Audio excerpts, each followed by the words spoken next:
Hello everyone, welcome to my channel. History का practice set important question है NET JRF के लिए और भी सभी परीक्षाओं के लिए इम्पोर्टेंट है और इसमें प्रीवियस ईयर के क्वेश्चन भी इसलिए मोस्ट इम्पॉर्टेंट है। तो इसका पहला प्रश्न देखते हैं। पहला प्रश्न है, भक्ति आंदोलन को दक्षिण से उत्तर लाने वाले कौन थे? तो ये थे रामानंद। राइट आंसर बी हो जाएगा। रामानंद उत्तर भारत के पहले महान भक्त थे। ये रामानुज के शिष्य थे। रामानंद ने दक्षिण और उत्तर भारत के भक्ति आंदोलन के बीच सेतु का काम किया था, अर्थात दक्षिण भारत से भक्ति आंदोलन को दक्षिण भारत से उत्तर भारत लाए थे। इनका जन्म इलाहाबाद में हुआ था। इन्होंने विष्णु के स्थान पर राम की भक्ति आरंभ कर दी थी। राइट आंसर ऑप्शन नंबर हो जाएगा बी। नेक्स्ट देखते हैं। जार निकोलस द्वितीय का सलाहकार बनने वाला रूसी रहस्यवादी कौन था? तो ये था Grigori Rasputin. Right answer B हो जाएगा। ग्रिगोरी रासपुतिन का जन्म रूस में हुआ था। ये एक किसान था, लेकिन अपनी प्रखर बुद्धि से वह महान साहित्यकार भी था। इन्हें आचार्य या संत के नाम से भी जाना जाता था। 1908 में रासपुतिन को जार निकोलस का राजवैद्य बनाया गया और अपनी चमत्कारी शक्तियों का प्रयोग करके जार निकोलस द्वितीय को उत्तराधिकारी के रूप में पुत्र का जन्म हुआ। इससे रासपुतिन की प्रतिष्ठा और बढ़ गई। रूस की क्रांति के समय ही रासपुतिन की हत्या कर दी गई और जार का शासन खत्म कर दिया गया था। राइट आंसर बी हो जाएगा। नेक्स्ट देखते हैं। किसने भारत भ्रमण के दौरान स्वतंत्रता के प्रति भारत की आकांक्षाओं पर सहानुभूति व्यक्त की थी? तो ये इसका राइट आंसर हो जाएगा option number C, Chiang Kai Shek. फरवरी 1942 में च्वांग काई शेक भारत आए थे और दो बातें कही। पहली यह कि हिंदुस्तान के लिए, जिसमें इस बात पर जोर दिया गया कि आतताई और उसके विरोधी दल के बीच कोई मध्य मार्ग नहीं है। दूसरी यह कि ब्रिटेन के समक्ष यह तर्क पेश किया गया कि जल्दी हिंदुस्तान को वास्तविक राजनीतिक शक्ति दें, जिससे कि वह अपनी पूरी ताकत से लड़ाई का हिस्सा बन सके। तो इसका राइट आंसर ऑप्शन नंबर हो जाएगा सी। नेक्स्ट देखते हैं। इनमें से कौन सा सम्राट कांगो प्रमुखों द्वारा हस्ताक्षरित संधियों के परिणाम स्वरूप व्यक्तिगत रूप से कांगो राज्य के स्वामी थे? तो ये थे लिपोपोल्ड सेकंड। राइट आंसर डी हो जाएगा। लिपोपोल्ड सेकंड ने वर्ष 1865 से वर्ष 1909 के बीच अपने पिता के साम्राज्य को विश्व स्तरीय राष्ट्र के रूप में पहचान दिलाई थी। लियोपोल्ड सेकंड ने अपनी महत्वाकांक्षा से भूमि का एक टुकड़ा, जिसे बेल्जियम के आकार का लगभग 70 गुना था, इसके लिए संधियों और अनुबंधों द्वारा अफ्रीका से प्राप्त किया था। इसने इस क्षेत्र का उपनिवेशीकरण किया और इसे कांगो फ्री स्टेट का नाम दिया। तो राइट आंसर हो जाएगा डी। नेक्स्ट देखते हैं। पुनर्जागरण के दौरान ग्वेल्फ और गिबिलाइंस का अर्थ है? तो यहाँ पूछा गया है ग्वेल्स और गिबिलाइंस का क्या अर्थ है पुनर्जागरण के दौरान? तो इसका राइट आंसर हो जाएगा ऑप्शन नंबर सी, पोप या राजा के पक्ष में युद्धरत। पुनर्जागरण अंग्रेजी भाषा की रेनासा का हिंदी अनुवाद है। स्वयं इटालियन भाषा के रीना सीटा शब्द का अंग्रेजी व्युत्पन्न है। इटली में पोप और चर्च के विरुद्ध एक क्रांतिकारी परिवर्तन की नई दिशा में ले जाना था, क्योंकि इटली के उत्तरी तथा मध्य प्रांतों में पवित्र रोमन सम्राट तथा पोप से सिद्धांत रूप में प्रतिष्ठित थे। तो राइट आंसर हो जाएगा option number C. Next question देखते हैं। बौद्ध दर्शन का दार्शनिक विवेचन किस ग्रंथ में है? तो ये है अभिधम्म पिटक में। राइट आंसर सी हो जाएगा। महात्मा बुद्ध की मृत्यु के उपरांत उनकी शिक्षाओं को संकलित कर दिया था। 3 पिटकों में इन्हें विभाजित किया था। पहला है विनय पिटक, दूसरा है सुत्त पिटक और तीसरा अभिधम्म पिटक। विनय पिटक में संघ संबंधी नियमों तथा जीवन संबंधी आचार विचारों विधि विधानों आदि का संग्रह है। और सुत्त पिटक में बौद्ध धर्म के सिद्धांत तथा उपदेशों का संग्रह है। और अभिधम्म पिटक में दार्शनिक सिद्धांतों का संग्रह है। और अभिधम्म पिटक का संकलन तृतीय बौद्ध संहिता में अशोक के समय हुआ था। तो बौद्ध धर्म का दार्शनिक विवेचन किसमें मिलता है? अभिधम्म पिटक में मिलता है। नेक्स्ट क्वेश्चन देखते हैं, बुद्ध को ज्ञान कहाँ प्राप्त हुआ था? तो पूछा गया है बुद्ध को बोध गया में ज्ञान प्राप्त हुआ था। राइट आंसर डी हो जाएगा। बुद्ध को बोध गया नामक स्थल से ज्ञान प्राप्त हुआ था। ब्राह्मणों की कर्म कांड पूर्ण पद्धति के तत्कालीन सामान्य जनमानस से क्षुब्ध था। राइट आंसर हो जाएगा option number D. Next question देखते हैं, कुस्तुनतुनिया का पतन कब और किसके द्वारा हुआ था? तो ये हुआ था 29 मई को 1453 में मोहम्मद द्वितीय के द्वारा। राइट आंसर बी हो जाएगा। कुस्तुनतुनिया का पुनर्जागरण के उदय का एक महत्वपूर्ण कारण बना था रोमन साम्राज्य। मध्य युग में कुस्तुनतुनिया पिछले 200 वर्षों से ज्ञान, दर्शन तथा कला का एक महान केंद्र था। 1453 ईस्वी में कुस्तुनतुनिया पर सेल्जुक तुर्कों का अधिकार हो गया और तुर्कों का सेनापति मोहम्मद द्वितीय के द्वारा 29 मई 1453 में मुस्लिम राज की स्थापना हो गई थी। इसके परिणाम स्वरूप विशाल संख्या में यूनानी विद्वान और कलाकार अपनी प्राचीन कलात्मक एवं साहित्यिक रचनाओं के साथ भागकर इटली चले गए थे। राइट आंसर बी हो जाएगा। नेक्स्ट देखते हैं, नेक्स्ट क्वेश्चन है, इस सूचीबद्ध दार्शनिकों में से किसकी आधिकारिक प्रणाली को रोमन कैथोलिक गिरजाघर द्वारा 1917 में अपने आधिकारिक दर्शन के रूप में अपनाया था? तो इसका राइट आंसर हो जाएगा option number B, Thomas Aquinas. Next question देखते हैं, नेक्स्ट क्वेश्चन है, डिस्कोर्सेस ऑन लिवी किस राजनीतिक विचारक की कृति है? तो ये है निकोलो मैकियावेली की। राइट आंसर हो जाएगा ऑप्शन नंबर डी। मैकियावेली अपने समकालीन राजनीतिक, आर्थिक, सामाजिक एवं नैतिक वातावरण की छाप सबसे सुस्पष्ट रूप से अंकित होती।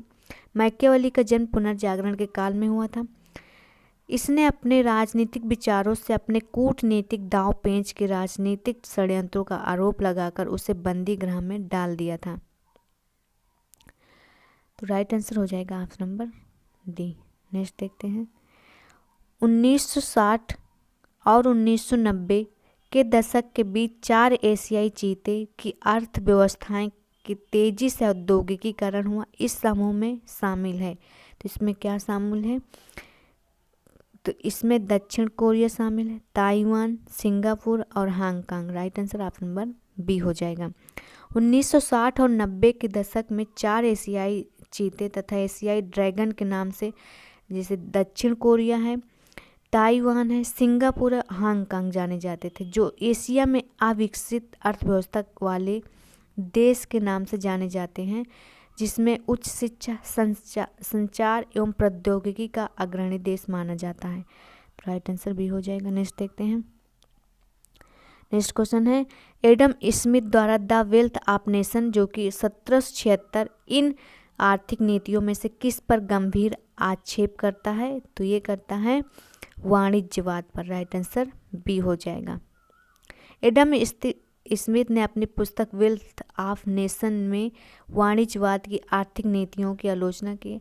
इस पुस्तक में औद्योगिक पूंजीवादी एवं मुक्त अर्थव्यवस्था की नीतियों का समर्थन किया गया था, जिसे लेसेस फेयर का सिद्धांत भी कहा जाता है। नेक्स्ट क्वेश्चन देखते हैं, नेक्स्ट क्वेश्चन है, किसकी अध्यक्षता वाली कांग्रेस अधिवेशन में असहयोग आंदोलन का प्रस्ताव पारित हुआ था?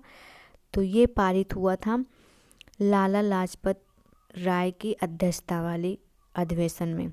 राइट आंसर बी हो जाएगा।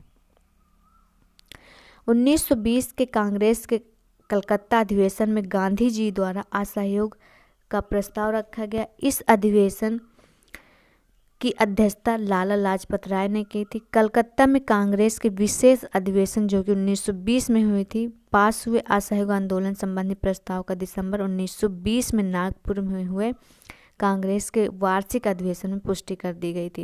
राइट आंसर डी हो जाएगा। नेक्स्ट देखते हैं, नेक्स्ट क्वेश्चन है, निम्नलिखित गवर्नर जनरलों में से किसको दयालु क्लीमेंसी विशेषण से संबोधित किया गया है? तो ये किया गया है लॉर्ड कैनिंग के। राइट आंसर हो जाएगा option number A. Lord Canning Bharat के प्रथम वायसराय थे और गवर्नर के रूप में उनका कार्यकाल 1856 से 1862 तक था।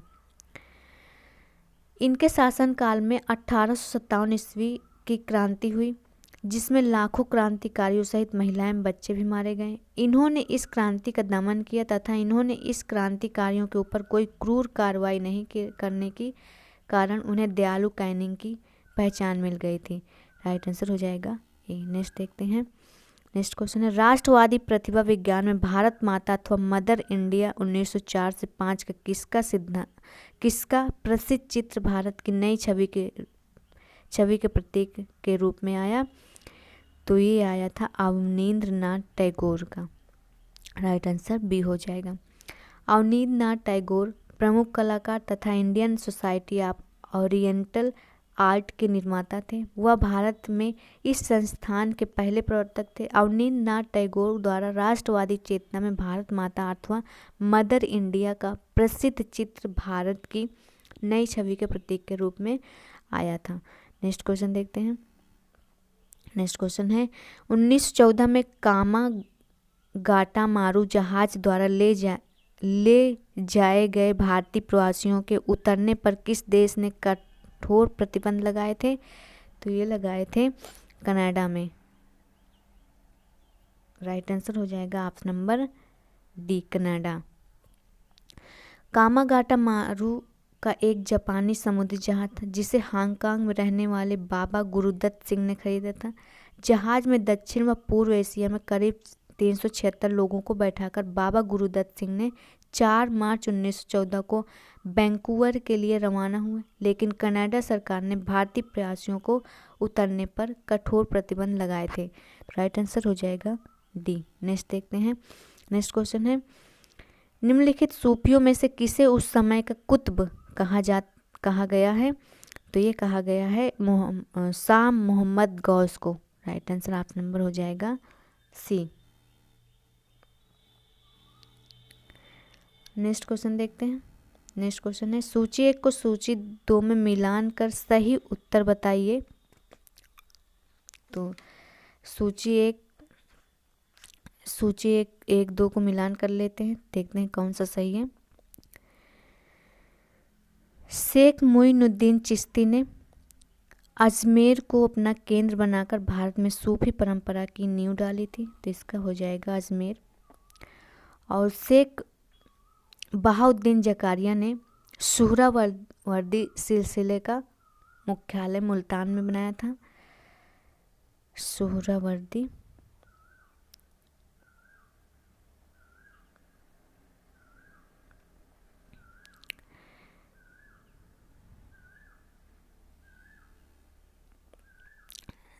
और शेख फरीरुद्दीन मसूद गंज ए सकर का जन्म मुल्तान में हुआ था, किंतु इन्होंने हांसी हरियाणा एवं अजोधन पंजाब में सूफी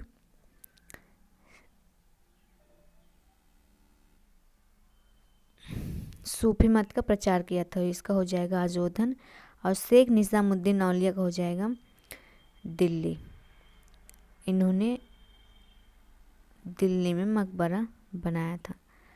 तो इसका राइट आंसर जो हो जाएगा ऑप्शन नंबर हो जाएगा 4। Right answer option number C हो जाएगा। नेक्स्ट क्वेश्चन देखते हैं। प्राचीन भारत में विज्ञापन का सर्वप्रथम उदाहरण कौन सा है? तो ये है मंदसौर अभिलेख। राइट आंसर हो जाएगा ए। गुप्त शासक कुमार गुप्त प्रथम के शासनकाल की उपलब्धियों का वर्णन मंदसौर अभिलेख में मिलता है। इसी अभिलेख में सर्वप्रथम प्राचीन भारत के विज्ञापन का उदाहरण भी मिलता है। नेक्स्ट देखते हैं। नेक्स्ट क्वेश्चन है, चतुर्बौध संगीत का आयोजन हुआ था, तो ये किसके शासनकाल में हुआ था? तो ये हुआ था कनिष्क के शासनकाल में। राइट आंसर बी हो जाएगा। नेक्स्ट देखते हैं। भारतीय संस्कृति के किस पहलू को नाट्य, नृत्य और नृत्य में विभाजित किया गया था? तो ये नृत्य, इसका राइट आंसर हो जाएगा option number A. Next question देखते हैं। सूची 1 को सूची 2 में मिलाना है और उनके वैदिक नामों में मिलाना है। नदियों को उनके वैदिक नामों में मिलाना है। तो चलिए इसका मिलान कर लेते हैं। मिलान करते हैं। झेलम का हो जाएगा वितस्ता, सॉरी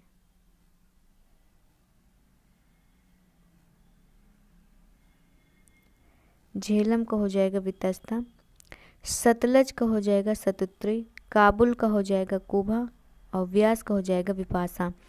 तो इसका राइट आंसर हो जाएगा option number B. Next question देखते हैं। स्कॉटलैंड के प्रेस्बिटेरियन चर्च का संस्थापक कौन था? तो ये था John Knox. Right answer A हो जाएगा। नेक्स्ट क्वेश्चन देखते हैं। किसने 1940 में जेल से एक पत्र लिखा जिसमें कहा कि व्यक्ति को मरना पड़ेगा ताकि राष्ट्र जीवित रह सके, आज मैं जरूर मरूंगा ताकि भारत स्वतंत्रता और यश प्राप्त कर सके? तो ये लिखा था सुभाष चंद्र बोस ने। राइट आंसर सी हो जाएगा। सुभाष चंद्र बोस ने 1940 ईस्वी में जेल से एक पत्र लिखा जिसमें कहा कि व्यक्ति को मरना पड़ेगा ताकि राष्ट्र जीवित रह सके, आज मैं ज़रूर मरूंगा ताकि भारत स्वतंत्रता और यश प्राप्त कर सके। तो राइट आंसर हो जाएगा option number C. Next question देख रहे हैं। तो आज के लिए इतना है, मिलते हैं नेक्स्ट वीडियो में।